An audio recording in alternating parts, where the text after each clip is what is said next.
le fait marquant, on part ce matin en France où l'on retrouve notre correspondant Mustapha Tossa. Bonjour Mustapha. Bonjour Manal. Alors l'actualité en France est évidemment la présidentielle 2017, à moins de 2 mois de cet événement très attendu. La crainte de voir Marine Le Pen devenir présidente de la République devient de plus en plus pressante, surtout que la candidate de l'extrême droite ne semble pas souffrir de ses implications dans des affaires judiciaires. Sur quoi se base réellement cette impression ? Oui, c'est vrai, Manal, on ne sait pas si les Français s'amusent à se faire peur ou si la menace et le danger que Marine Le Pen puisse arriver à l'Élysée est sérieuse. Mais en tout cas, il y a une étrange impression en France et cette impression est révélée et confortée par un certain nombre d'indices. Le premier, par exemple, c'est le président François Hollande qui fait fuiter dans la presse que lors des meetings internationaux, les chefs de d'État n'hésitent pas à venir vers lui et à lui demander que se passera-t-il si Marine Le Pen arrive au pouvoir.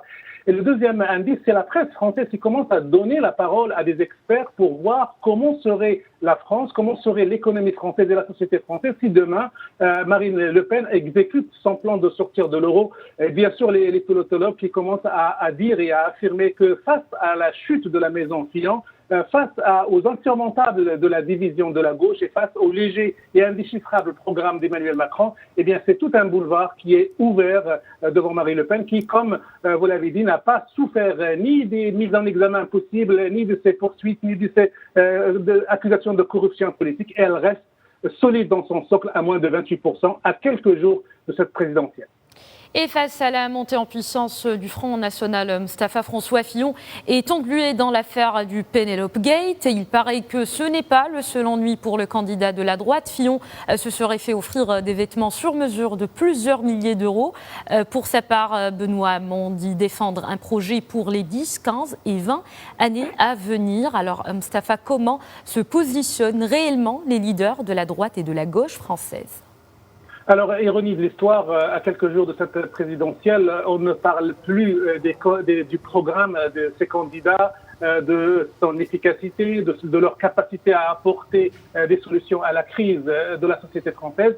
On parle, le critère mis en valeur, c'est qui pourrait battre Marine Le Pen au deuxième tour. Alors, on murmure même que le président François Hollande, l'establishment socialiste actuellement en train de réfléchir et de voir qui, entre Benoît Hamon et Emmanuel Macron, est capable de battre Marine Le Pen au deuxième tour. Et c'est en fonction de cette capacité, en fonction des sondages qui vont donner qui pourrait la gagner, que le président de la République et un certain nombre de personnalités socialistes vont se décider. C'est dire à quel point cette femme politique a réussi à installer non seulement la thématique de campagne, mais à être le pivot de la vie politique française, à tel point que tout le monde se positionne par rapport à elle. Et on l'a dit, qualifié au second tour, la grande bataille que se livrent les autres candidats, c'est avoir la place du second et avoir l'honneur de croiser le fer avec elle le 7 mai prochain.